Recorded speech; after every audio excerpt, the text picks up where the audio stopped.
បាទថ្ងៃនេះចុះរាវប្លង់ទៀតហើយបាទតាមបឹងឈុកទៅពាំងឈក់តែថ្ងៃនេះទៅលេងទឹករយៈម្ដងទឹករយៈតាមចុងទឹកតាមនេះសិតតែស្មៅបងប្អូនស្មៅតែត្រីវានៅក្នុងស្មៅហ្នឹងវាមិនងាយចេញទេត្រីតើនៅគប់យូរជ្រុំវាគប់ដូរកន្លែងដេញទៅបានប៉ះទៅជ្រៃវានៅក្នុងស្មៅច្រើនណាបងប្អូននៅច្រើនតើយើងឧស្សាហ៍តិចអូសនុយយឺតទម្លាក់តាមប្រឡោះស្មៅ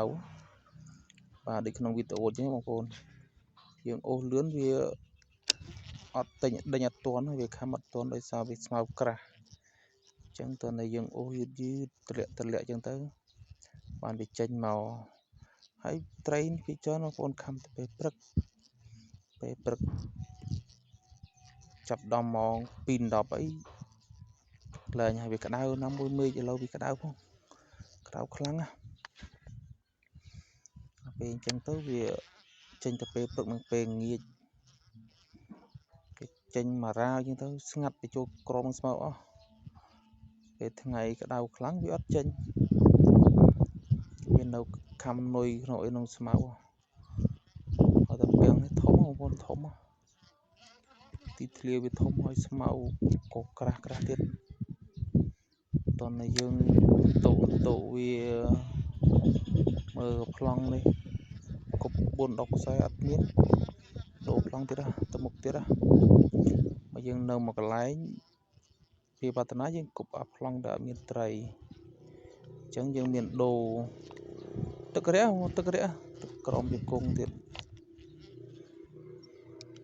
គប់វាលាក់វា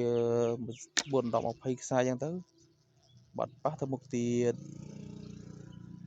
តើរាវពេញទៅនឹងត្រីវាមានតែវាមិនងាយចេញវានៅចងំនៅក្នុងស្មៅហ្នឹងដូចវីដេអូនេះមួយដែរបងប្អូននេះអានេះវាដេញមកហ្មងវាតាមមកឡើងចិត្តដល់មក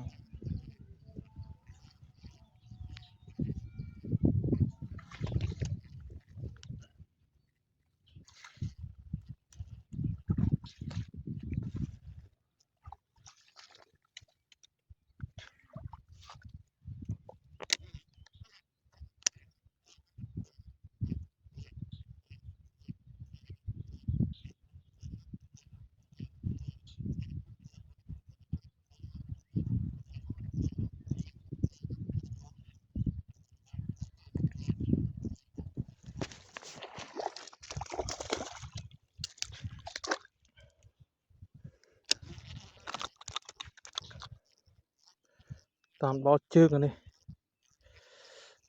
អេមមួយបងប្អូនមួយ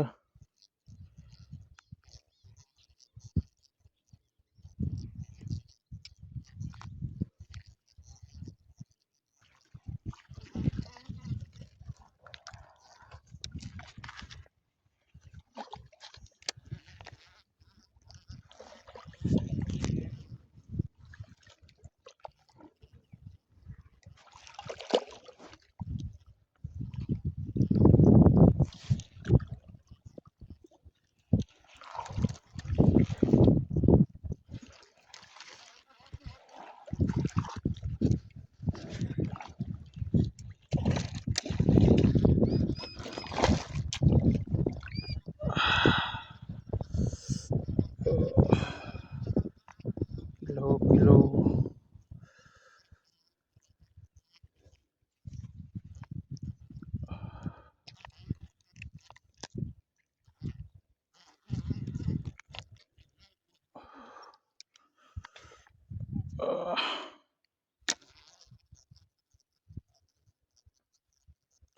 ធំ